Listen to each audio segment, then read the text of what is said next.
Muy bien, empezamos el segmento de las entrevistas aquí en Punto Noticias, primera emisión, hoy lunes 13 de diciembre de 2021. Quiero advertirles que esta entrevista fue grabada este domingo 12 de diciembre. Como siempre, el doctor Pedro Granja ha tenido la gentileza de hacer un alto a sus actividades laborales, personales, académicas para atender nuestro pedido. Le hemos invitado, para nosotros siempre es un placer poder conversar con él. Y hay muchísimos temas que queremos plantearle para conversar. Primero el saludo, doctor Granja, ¿cómo está? Un gusto, como siempre. Mi abrazo sincero y fraterno, como siempre, mi querido Alexis, y les agradezco infinitamente por considerarme para poder conversar un poco con ustedes sobre algunos temas de actualidad desde los márgenes del país, ¿no? Somos nosotros los subversivos, los que no tenemos posibilidades de aparecer en los grandes medios de comunicación nacionales porque nos consideran peligrosos, dado que decimos algunas verdades que incomodan al poder económico. Le voy a plantear que ahora empecemos por lo macro para ir aterrizando tema por tema. Lo habíamos conversado con usted por interno, hay muchísimas cosas de las cuales hablar. En general, ¿cómo evalúa usted estos primeros 6 meses y medio de gobierno del presidente Lasso? Las cosas que ha cumplido, las que ha incumplido, cómo se ha mostrado ante la opinión pública, los acuerdos, los desacuerdos, los diálogos, las promesas en los diálogos y también los incumplimientos en esos. Sí, es interesante. Yo creo que hay un momento en el que ya debemos dejar de hablar tanto desde la academia, con ciertas frases que el resto de pronto no logra asimilar. Y me parece que debemos plantear algunos ejemplos que sean, que puedan llegar a todos. Hay una famosa frase del Chavo del Ocho, es que no me tienen paciencia. El presidente Guillermo Lasso ha venido diciendo que no le tenemos paciencia cuando tenía 15 días ya en Carondelet, cuando tenía pasaron 2, y luego 3, 4, y ya han pasado casi 7, 8 meses, y él nos sigue pidiendo paciencia. No existen medicinas en los hospitales públicos. Tenemos gente que está muriendo con cáncer, que tienen que hacerse diálisis, que tienen enfermedades catastróficas, y si usted no tiene plata, su familiar se muere, ¿ya? Y se lo voy a plantear con un ejemplo que me ha sucedido con una niña muy pequeña en mi casa, ¿ya? Teníamos que hacerle una operación al corazón abierto, y de no haber pagado, la niña se moría. Eso, lamentablemente, no lo puede hacer más del 97% de los ecuatorianos, que tienen que ver a sus hijos morir porque los hospitales públicos que fueron repartidos en el gobierno de Lenín Moreno siguen absolutamente desmantelados y sin funcionar. Número 1. Número 2. Se prometió un salario básico de $500. Lo que quieren son subir 2, 3, 4, 5 dólares como una gran limosna para los trabajadores. Lo que se plantea es un paquete de reformas laborales. Pero ahora, perdón que le corte ahí, doctor. Le corte ahí. Han dicho, ya como usted sabe bien, hay una plataforma de opinólogos, de tuiteros, de periodistas que están muy alineados con el gobierno y que son los que empiezan a calentar el terreno. Entonces ya han empezado a hablar, entre ellos su gran amigo Vivanco, de que va a ser de $25 el incremento salarial de este año. Entonces, que irían en la línea del cumplimiento, ¿no? De subir 25% por año. Ahora, lo que yo sí quiero pedir a ustedes una valoración, porque si los empleadores, los empresarios, que para ellos no debía subir más de 2, 3, 5 dólares, como usted bien dice, están de acuerdo en subir $25 en este año, quiere decir que hay algo más. Y como ya usted bien lo anticipa, se viene una reforma laboral. ¿Qué puede incluir esa reforma laboral para que los empresarios estén de acuerdo con un alza de $25? Mire, mi querido Alexis, existen preguntas fuertes y respuestas débiles. Las preguntas fuertes son las que descolocan al statu quo. Las respuestas débiles son las que no consiguen remediar, hacer más simple los conflictos sociales, sino que por el contrario los complejizan, los maximizan. Una pregunta fuerte es si la gente votó o no por el aumento en el precio de los combustibles. ¿Ok? Sobre eso, Guillermo Lasso no dijo una sola palabra cuando era candidato, porque era uno cuando estaba peleando para llegar a Carondelet y es otro absolutamente diferente cuando se sentó allí. El alza de los combustibles ha hecho que el pan, por ejemplo, no sé en Quito, no, tengo mucho tiempo que no voy por allá, pero antes un pan en Guayaquil costaba entre 8 y 10 centavos. Ahora está entre 15 y 18 centavos. ¿Ok? Esto afecta directamente a la economía popular. El precio del litro de leche, el precio de la libra de carne, el precio de todos los productos de primera necesidad. ¿Okay? Un atadito de tomates, de aguacates, ya no cuesta lo mismo desde que el presidente Lasso tuvo la brillante idea de incrementar el precio de los combustibles. ¿Ok? Se le ha venido planteando repito, desde los márgenes de la sociedad, los grupos de campesinos, de indígenas, movimientos de trabajadores, de desempleados, que por favor revise el haber liberalizado la banda de combustibles. Y no lo hace, no le interesa. Entonces, ahora se habla de un incremento de 5, 10, 15, 20 dólares al salario básico de los trabajadores. Si esto no tiene consonancia con el precio real de la canasta básica, entonces no tiene ninguna validez. Por el contrario, lejos de incluir a los sectores más desprotegidos, los excluye absolutamente más. Ahora bien, mire, el análisis me parece que debe ser bastante amplio. Hay una crisis seguritaria, hay una crisis carcelaria, hay un montón de gente que está perdiendo permanentemente el empleo, gente a la que se le ha agradecido los servicios y se les dice vayan tranquilos a sus casas, no se permite trabajar a los comerciantes informales, no se permite el trabajo autónomo en casi todas las ciudades importantes del Ecuador. Y esto evidentemente no nos lleva a decir que el Ecuador no es el Dubái que nos prometió Guillermo Lasso. Por el contrario, estamos muy cerca de parecer Etiopía o de parecer el Congo belga. Entonces, es evidente que la gente, no sé, estos grupos que trabajan para Lasso, tratando de distorsionar permanentemente el debate serio, me van a insultar, me van a decir lo que les dé la gana, pero lo que les estoy planteando son verdades, realidades que no admiten ningún disenso. Esas realidades, doctor, hoy dan cuenta de que tenemos un país que está, como usted también señalaba hace un momento, sumido, por ejemplo, en el desempleo y mucha gente que está buscando oportunidades para poder subsistir, para poder sobrevivir y para dar algo de comer a su familia. Históricamente, en Guayaquil, las administraciones de los más de 30 años, digamos, de dominio del socialcristianismo en el municipio, se caracterizaron por algo, ¿no? Por darle palo siempre al trabajador autónomo, despectivamente llamado informal. Un modelo que se está queriendo replicar en Quito con la alcaldía de Guarderas, que también es una alcaldía con matriz social cristiana, porque el pasado político de Guarderas, o presente, es precisamente social cristiano. ¿Cuál debería ser la forma para poder ordenar esa situación, que los trabajadores autónomos tengan garantías plenas de poder trabajar libremente, poder obtener algo de recursos para llevar a su familia, y darle también, digamos, orden a las ciudades? Porque, digamos, hay un hecho que es cierto, ¿no? Muchas veces este tipo de trabajadores autónomos a ratos como que tienden para las autoridades, desordenar lo público, y para criterio de ellos también son casi que contaminación de los espacios públicos para el turista. Entonces, ¿qué se debería hacer con ellos para ordenar esta situación y no llegar a esos extremos de tener a los agentes metropolitanos con el tolete en mano, tirando las manzanas, las naranjas, las frutas a las aceras? Mire, las sociedades se estructuran en función de roles. Todos cumplimos un determinado rol en un determinado segmento social. Por ejemplo, Alexis Moncayo llega a su casa, tiene, por ejemplo, 4 niños pequeños, entre 9, 10, 12, 14 años, y se da cuenta que sus hijos tienen toda la casa absolutamente desordenada.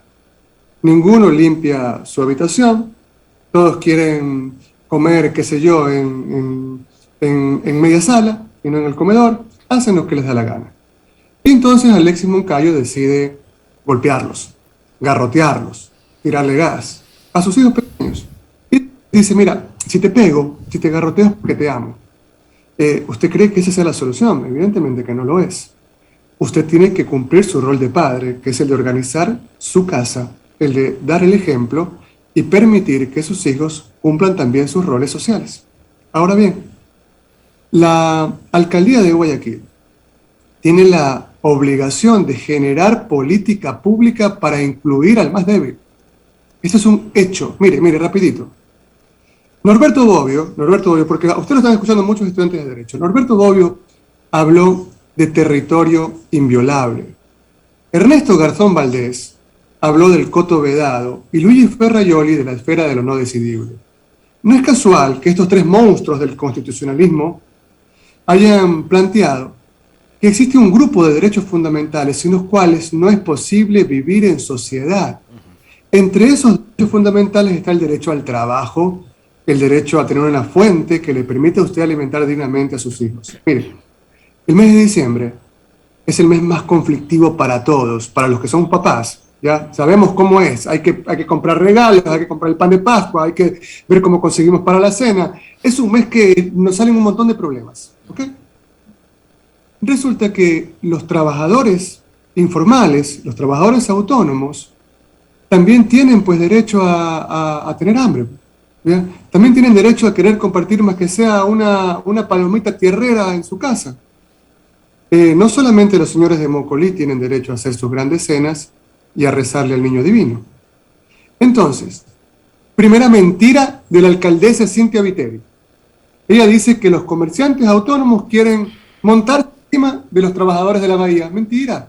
Se le ha pedido un segmento chiquitito de la ciudad, muy alejado de la bahía tradicional. Estamos hablando de las calles Coronel, Huancabildo, Febres Cordero, Manabí. 4 calles, pero pedacitos de calle. Los comerciantes autónomos le han dicho, señora alcaldesa, pónganos una casetita allí, nosotros la pagamos y solamente permítanos, por el amor de Dios, trabajar en el mes de diciembre. Entonces, no le están pidiendo caotizar absolutamente nada, sino organizar con una política pública de inclusión una ciudad que no es de los Nebog, de los Maguac, de los Rechuan, de los Santón, una ciudad que es de los guayaquileños, ¿ok? Esto hay que tenerlo claro. Los Nebog, los Maguán, los Rechuan, los Bucarán, los Santón eran comerciantes cuando llegaron desde el Líbano a Guayaquil, ¿ok? Eso hay que recordarlo, ¿ya? Comerciante no implica cometer ningún delito. Son personas que venden una tijerita, que venden ballenitas, como dicen en Argentina, que venden cositas pequeñas para poder intentar sobrevivir. Viven al día a día. ¿Sabe lo que hizo la alcaldesa Cintia Viteri? Que ahora habla de piscinas con olas en una ciudad en la que la calidad del agua potable todavía está en discusión. Les hizo presentar una carpeta y les hizo gastar $30 por carpeta. Y luego dice que algunos no tienen derecho a ser reubicados en ninguna parte porque no han presentado el récord policial. Con lo cual viola el número 2 del artículo 11 de la Constitución, que dice que nadie puede ser discriminado por razones de raza, sexo, condición socioeconómica o pasado judicial. Pregunta fuerte, mi querido Alexis. Permítame, porque este tema es muy importante. Por favor. En Guayaquil gastan la plata en soberanas pendejadas, aromaterapia. Pintan 4 postes, afean la ciudad, baldean 4 veredas y pagan $900,000, $800,000. Grafitis. La gran fiesta para premiar a Durán Barba, para premiar a todos los amigos de la burguesía guayaquileña. Perdónenme, las necesidades de Guayaquil son bien diversas. Y se lo digo yo que recorro las ciudades, que recorro Guayaquil. Mire, nosotros todavía no es que salimos del COVID, somos la ciudad con más muertos por millón de habitantes por COVID en el mundo. La alcaldesa se tomó un aeropuerto, cometió un delito gravísimo, y está impune, muy campante. Tiene una medida cautelar que cumplir, que es la de dejar trabajar a los trabajadores autónomos en el mes de diciembre. Tampoco la cumple, los fumiga, les echa gases tóxicos, lo que le da la gana. Es decir, esta persona cree que está por sobre Dios y el demonio. está por sobre cualquier frontera del derecho. Pero si está así, pero si cree que está por encima de todo eso, es porque alguien le permite estar así, pues doctor, porque acá hay fiscalía, hay jueces, hay cortes, pero no hacen nada. Entonces la señora se cree por encima de la ley porque hay gente que le da esas ventajas. Y no solo a ella, pues, sino a otras autoridades también, mientras a otras las persigue. Mi querido Alexis, en el Ecuador, si llega algún productor de cine, se hace millonario, se hace la película, una serie, ¿no? Que se llame El Efecto Yunda. A Yunda, todo lo que hacía Yunda estaba mal. Ciertamente, este señor cometió un montón de errores, ¿ya? Pero por lo mínimo le caían todos, ¿no es cierto? Los Vivancos, los Boscán, los Payares, toditos le caían encima. ¿Okay? Las calles de Quito siguen, y eso lo sabe usted, está lloviendo en Quito, siguen dando la misma imagen que, no lo sé, que Bagdad en la época de la invasión por la guerra del Golfo. Totalmente destruidas. Tal cual. Hablar del comercio es qué lindos huecos, qué artísticos huecos que tenemos en Quito, porque están en guarderas. Ahora son espejos con la lluvia, los baches. Exacto, el efecto Yunda nos lleva, la burguesía quiere instalar con el efecto Yunda la idea de que ni usted ni yo debemos osar ser candidatos. A nada. Nosotros no podemos, eso no se toca. Los únicos que pueden ser candidatos, los únicos que pueden gestionar, manejar la red pública, son los señoritos. Es decir, hemos regresado a las constituciones previas a la liberal, a la de Eloy Alfaro. Hemos retrocedido bárbaramente en derechos fundamentales.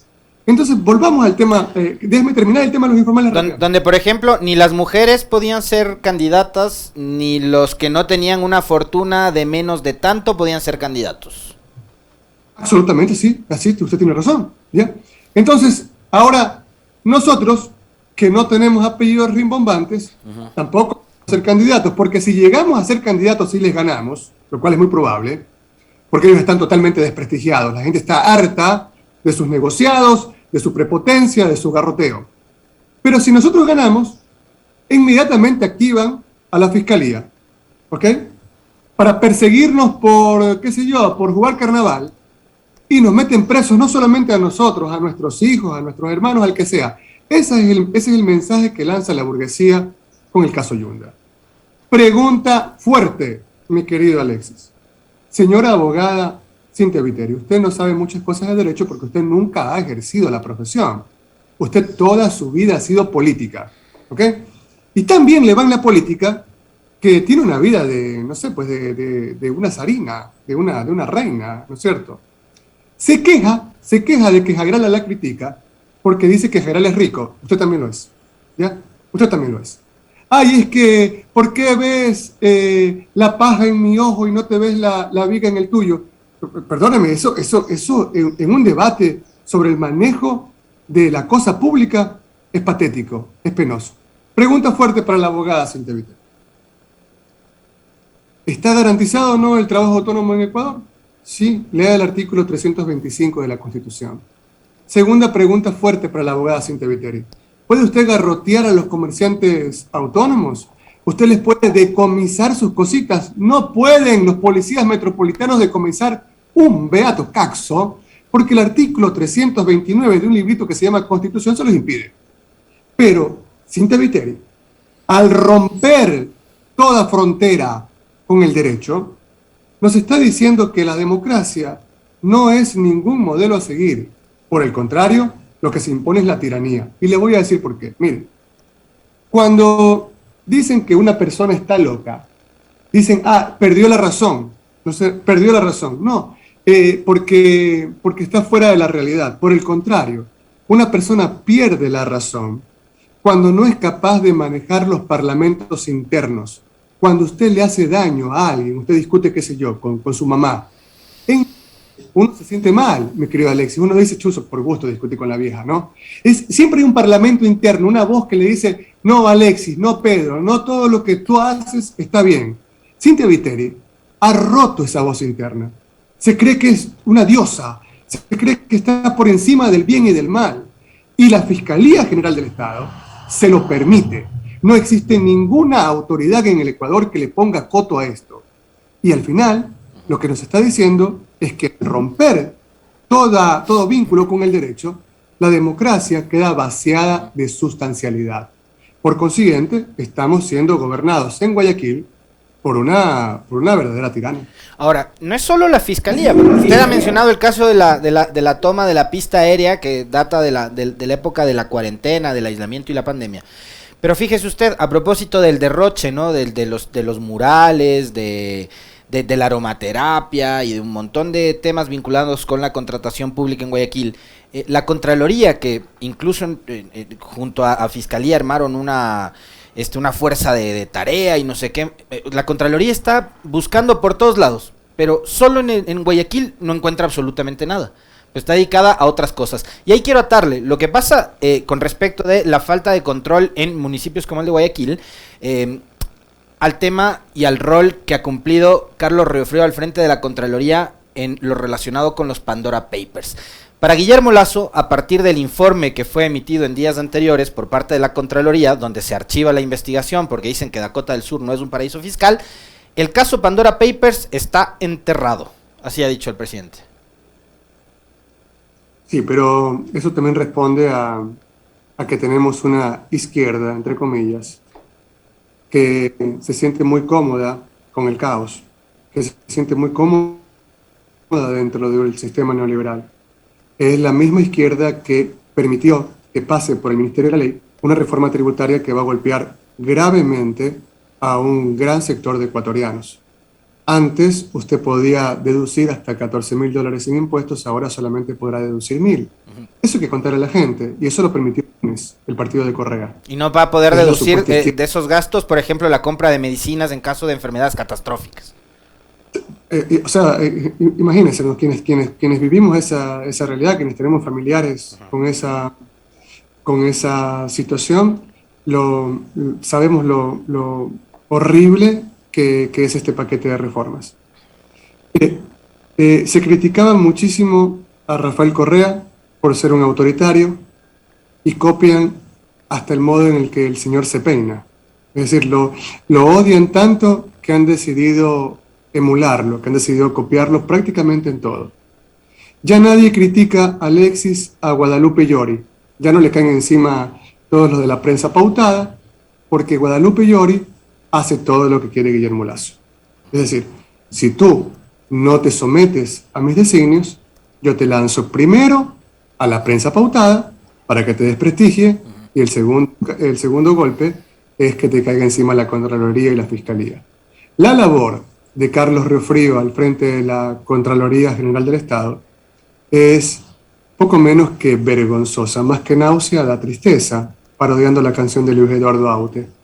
Mire, ¿qué es lo que hacen asambleístas del progresismo respecto de esto? No pasan del Twitter, de sacarse la lengua con Villavicencio, de insultarse muy tibiamente, de golpear la mesita, y eso a la gente no le interesa absolutamente nada. Nosotros estamos haciendo una campaña de recolección de firmas casa por casa en los barrios más pobres de Guayaquil, explicando, por ejemplo, en qué consiste Pandora Papers, en qué consiste la venta del Banco del Pacífico. Nosotros estamos convocando para organizar escuelas de box, para enseñarles a boxear a los más pequeños, campeonatos de fútbol, todo, repito, desde los márgenes de la sociedad. Creemos férreamente en que no estamos representados por la izquierda de Correa, creemos que no estamos representados por la izquierda del MPD, y definitivamente la ciudadanía merece una respuesta distinta frente a un proceso que se expande, como es el proceso neoliberal, que permanentemente busca en secuencia nuevas víctimas. Hoy son los autónomos, ayer fueron los taxistas, mañana serán qué sé yo, los estudiantes, y tenemos que ver cómo establecemos trincheras para, dentro de un sistema democrático, entre comillas, poderles hacer frente. ¿Qué lectura le damos a esas dos votaciones o a esas dos intervenciones del Pleno de la Asamblea y de las izquierdas, que usted ya lo ha citado, doctor? La votación en la que posibilitan que esta reforma tributaria pase por el Ministerio de la Ley y, en definitiva, implique un duro golpe, un golpazo a la clase media ecuatoriana a partir del próximo año. Y a semana seguida o pocos días después se van con todo con este tema de los Pandora Papers, que fíjese usted, yo no sé si en este ejercicio de ir casa por casa, ustedes se han dado cuenta de que la gente está realmente informada, sabe lo que es primero Pandora Papers y si les importa el tema Pandora Papers, porque comentábamos al inicio las cosas que son más cercanas, más cotidianas y que probablemente son las que más le afectan a la gente, ¿no? El tema de la falta de medicinas en los hospitales públicos, la falta de una atención óptima en la seguridad, no solo pública, en la seguridad social y en el sistema público de salud, los servicios que se han visto afectados por los despidos de los trabajadores. Antes, sacar una cédula en este país nos tomaba 10 minutos, ahora probablemente le toma más de 2 horas, lo mismo pasa con el pasaporte, la licencia, etcétera, etcétera, etcétera. Entonces, ¿cómo evaluamos también eso, doctor? La votación de las izquierdas, de esta izquierda de Pachacutic, la izquierda democrática, lo que ha sido la actuación de la bancada de UNES, que para muchos termina siendo también una sorpresa, para otros decepción, otros siguen tratando de justificar con malabares todos los días lo que hicieron, y saber si es que la gente está enganchada con estos temas, y después sí quiero hablar de la venta del Banco del Pacífico. Primero, hay una terrible enfermedad en la izquierda clásica ecuatoriana, que es la de creer que van a hacer cosas por los pobres, ¿ok? Y el tema está en que hay que hacer las cosas con los más débiles. La gente no recibe mayoritariamente información por Twitter, la gente no está en Twitter, ¿ya? Los que están en Twitter son los trolls, ¿ya? Cojudos que tienen 50 cuentas falsas, esos son los que están opinando todo el día, ¿ya? Ese es un mensaje, por allí no va el debate público. El debate real, la gente recibe información, esto nosotros nos hemos dado cuenta, la gente de los barrios más olvidados, lamentablemente todavía en los canales de televisión, ¿ya? La prensa escrita está muerta.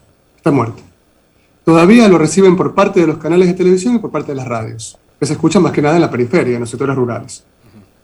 Frente a eso, cuando uno le explica a la gente lo que es Pandora Papers, uno se toma el tiempo y están trabajando brigadas de muchachos en eso, la gente empieza a decir, caramba, pero esto es terrible, ¿ya?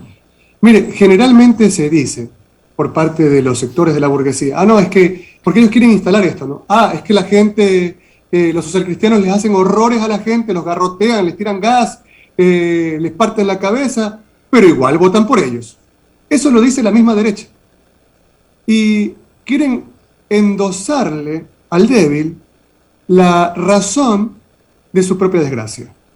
Esto es decir que una joven que ha crecido con un padre abusador, que ve que le pegan unas golpizas a la mamá, que le pegan a todos los hermanos, que vive en un cuartito de 3x4, luego se enamora buscando protección de un muchacho y ese muchacho también la golpea.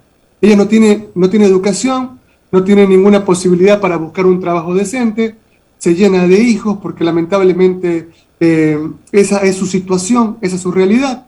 Y entonces ella es culpable de ser permanentemente víctima de violencia intrafamiliar. Eso es estúpido y es macabro. No, ella es la víctima siempre. El pueblo de Guayaquil, el pueblo de Quito, es la víctima de las sectas que nos vienen gobernando desde 1830. Eso para empezar.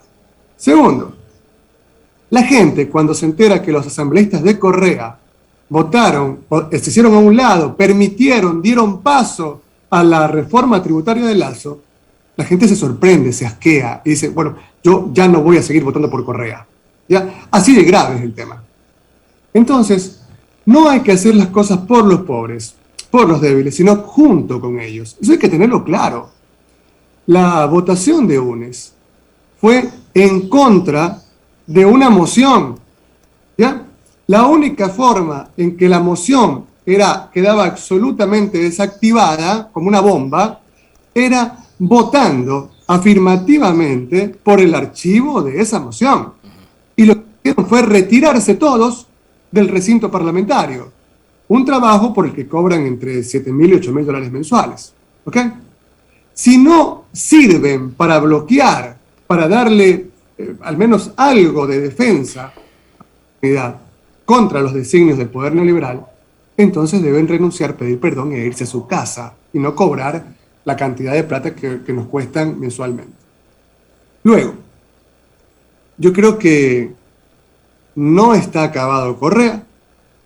Correa está muy contento porque sabe que él como figura sigue siendo evocado, sigue siendo recordado. Es más, hay un montón de viudas que tiene que permanentemente lo están recordando. Payares, por ejemplo, no puede vivir sin nombrarlo.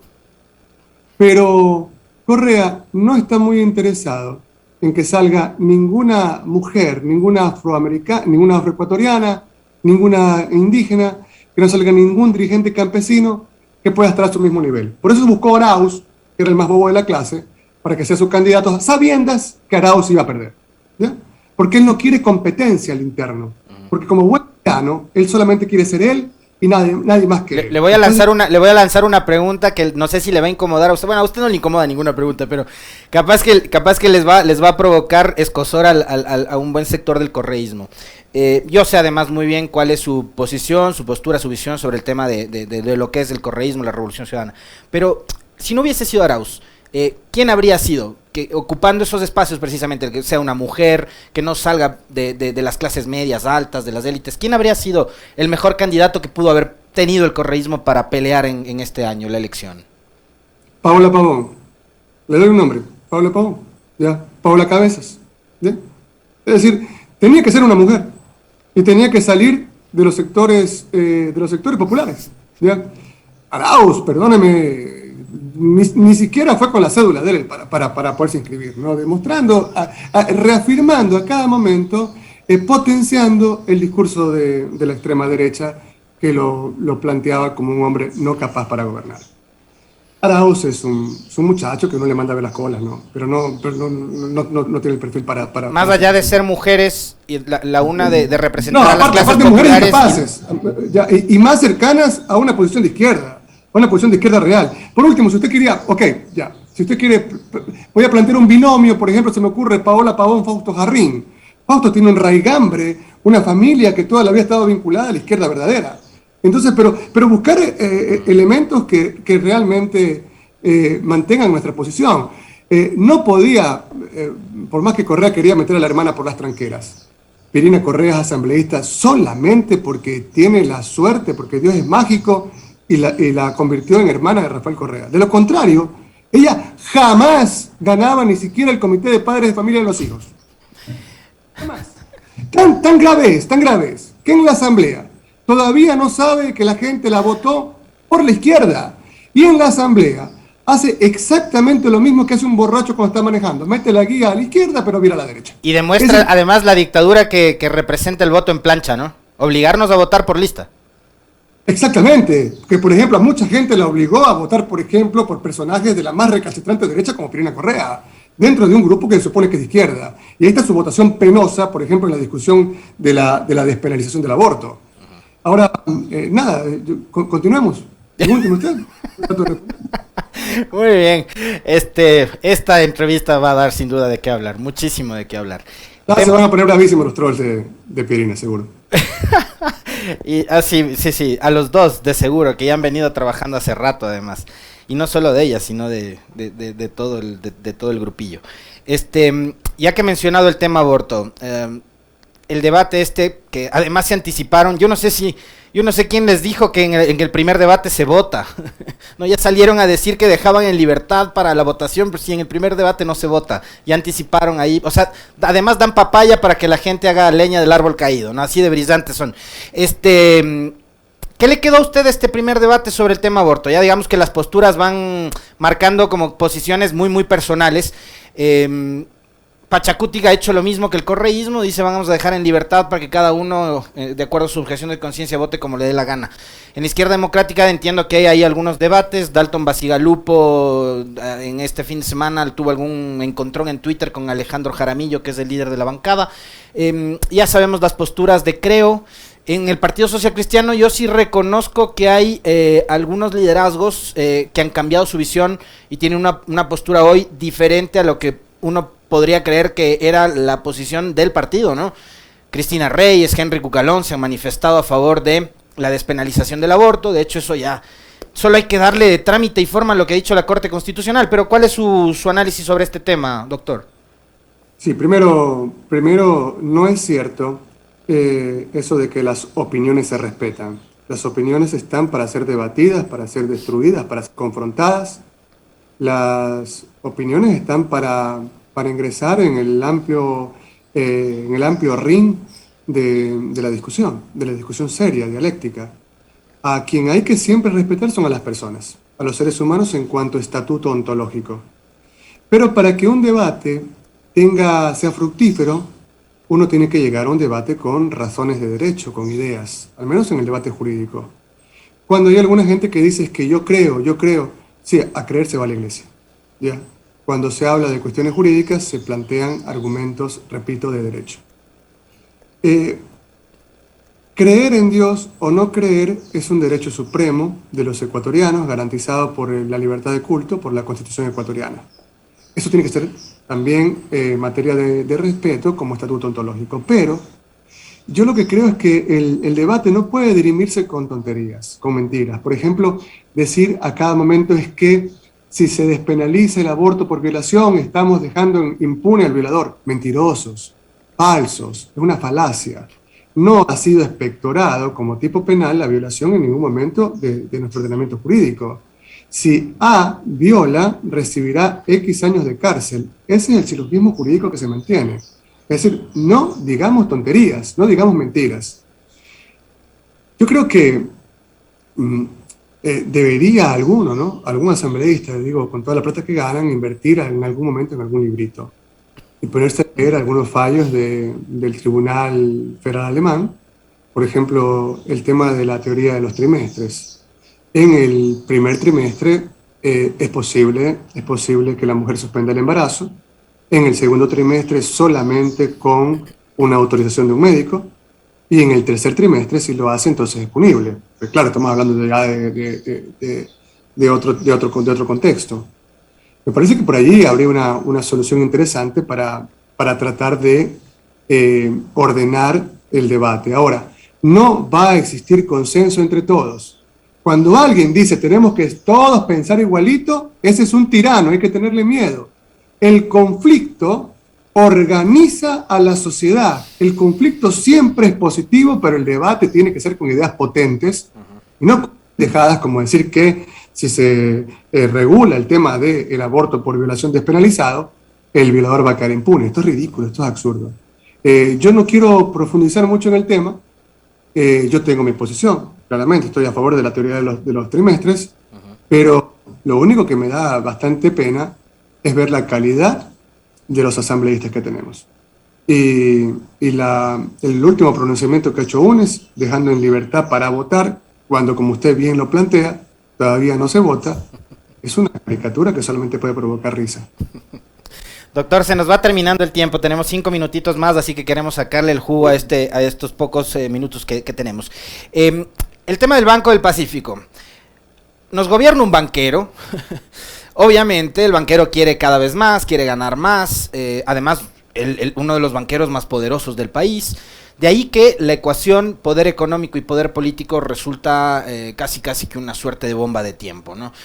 Venimos con el cuento de las monetizaciones desde la época del gobierno de Lenín Moreno. Nada nos iba a hacer pensar que ahora iba a ser distinto. Entonces, con el pretexto de querer acabar la desnutrición infantil, cosa con la que por supuesto nadie estaría en contra, el señor Lasso nos dice, para acabar con la desnutrición infantil vamos a vender el Banco del Pacífico. ¿A quién y por qué vender el Banco del Pacífico? Primera consideración importante. Yo, por si acaso, en las redes soy solo yo y mi soledad. Convoqué a una recolección de firmas contra la venta del Banco del Pacífico y en menos de 48 horas teníamos más de 30.000 firmas. ¿Ya? Yo no tengo un solo centavo para un solo troll, ¿ok? Más de 30.000 firmas en menos de 48 horas. Ahora bien, cuando le preguntan al presidente ejecutivo del Banco del Pacífico respecto de a quién le pertenece el banco, este señor González, de apellido González, dice lo siguiente: hay que tener el tema bien claro. Este no es un banco del Estado, no es un banco público. Acto seguido, este señor González dice, somos un banco cuyas acciones son propiedad de un banco del Estado, como es la CFN. Ponte de acuerdo, pana, porque estás diciendo una contradicción grosera. Las acciones desde el 2011 del Banco del Pacífico le pertenecen al Estado ecuatoriano. Punto y basta, le pertenecen a la Corporación Financiera Nacional. Segundo, estamos hablando, yo hablo con hechos, no con lo primero que se me ocurre. El Banco del Pacífico es, por cuota de mercado, el segundo banco más importante del país. Capta el 14% de los depósitos en el país. Solamente por debajo del Pichinche. Tiene más de 15.000 corresponsales no bancarios, 900 cajeros automáticos, 2,5 millones de clientes. Va a finalizar este año con 803 millones de patrimonio y 6.822 millones de dólares en activos. Le explico a los ecuatorianos que gracias a su medio nos pueden escuchar. Guillermo Lasso quiere vender una gallina que produce pepitas de oro en lugar de vender las pepitas. ¿Ya? Así de estúpido es esto. Así de siniestro es esto. Estamos hablando de un banco del Estado, con capital del Estado, que le reporta al país 100 millones de dólares al año. Es decir, en lugar de coger las pepitas de oro y destinarlas a enfrentar, a focalizar el problema de la desnutrición infantil, no, esos 100 millones van para pagar deuda externa, para hacer, no sé, banquetes entre ellos, para sus marchas, para la pauta, para cualquier tontería, pero no van actualmente para enfrentar un programa de desayuno escolar, no, nada de eso, nada de eso.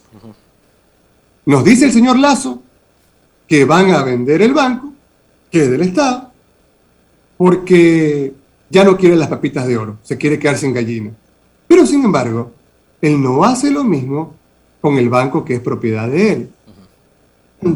Tanto que no hace lo mismo que ni siquiera hizo un traspaso de acciones en el tema que lo vincula a Pandora Papers, sino que hay una transferencia bastante extraña en el que termina siempre vinculado a la evasión fiscal. Quiero cerrar la entrevista, doctor. Concluya, por favor. No, le digo, la venta del Banco del Pacífico es un crimen. Y utilizar como pretexto que van a ayudar a niños que mueren de hambre en el Ecuador es un crimen aún mucho más horroroso.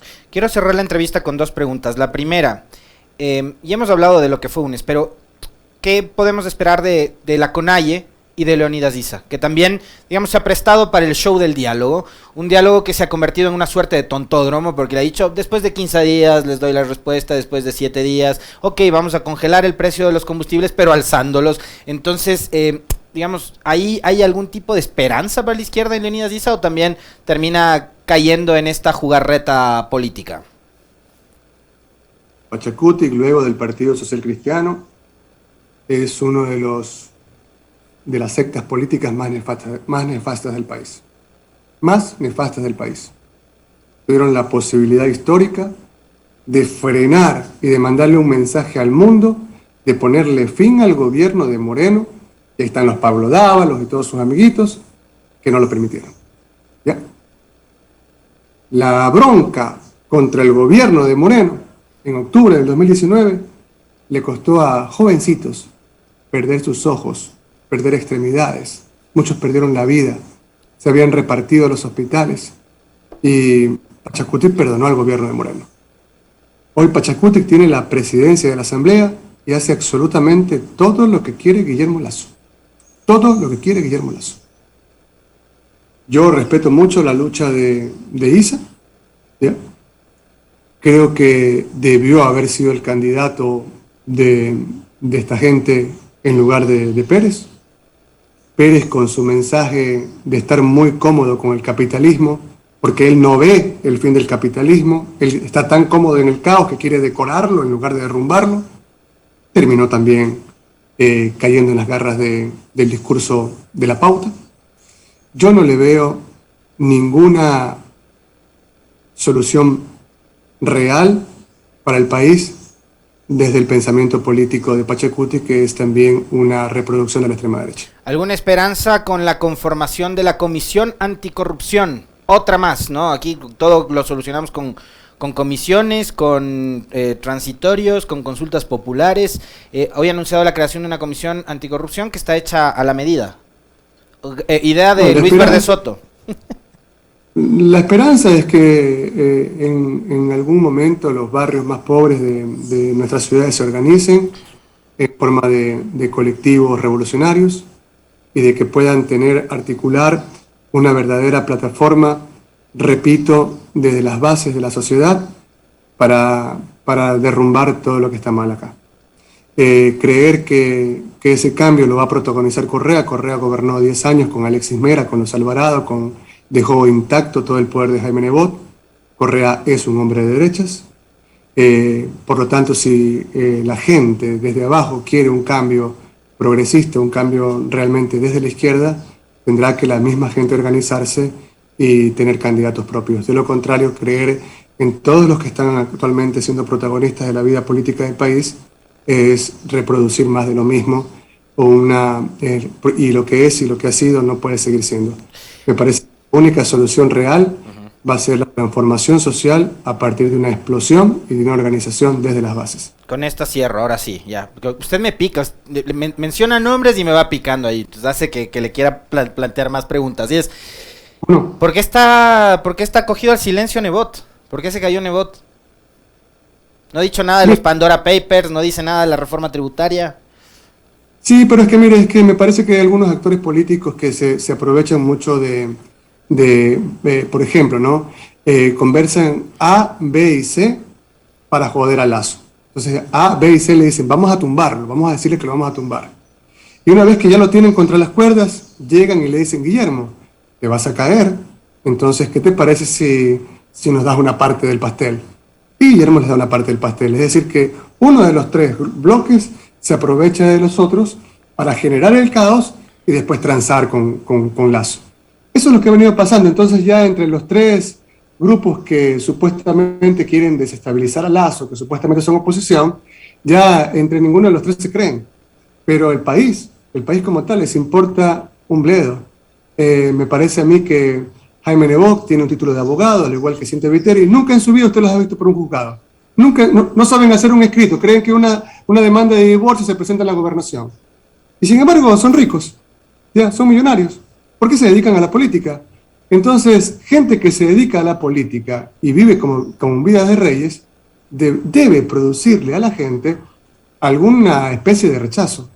El que Nebot diga o no diga lo que quiera, ya Nebot es una momia política que no representa absolutamente nada más que articular el poder de los grandes gamonales guayaquileños. Nada más. Son tan pobres que solo tienen plata. Así es que, claro, él se aprovecha, él le dice a Correa, vamos a hacer esto en la asamblea, ya lo vamos a poner contra las cuerdas, y después él conversa con el concuñado y lo arreglan todo y se arregla el problema para ellos, mientras el país sigue en la mierda. Le quiero agradecer infinitamente, como siempre, por recibirnos, por aceptar nuestras invitaciones, doctor Granja. Le mando un fuerte abrazo. Un fuerte abrazo. A lo mejor no le van a dejar sacar la entrevista. ¿Qué va? Este es un medio público. Este sí es un verdadero medio público. Listo, nosotros le mando un abrazo. Yo me quedo con esta frase. No hay que hacer las cosas por los pobres, sino junto a ellos. De esta entrevista con Pedro Granja. Fuerte abrazo. Volvemos de inmediato con la siguiente entrevista.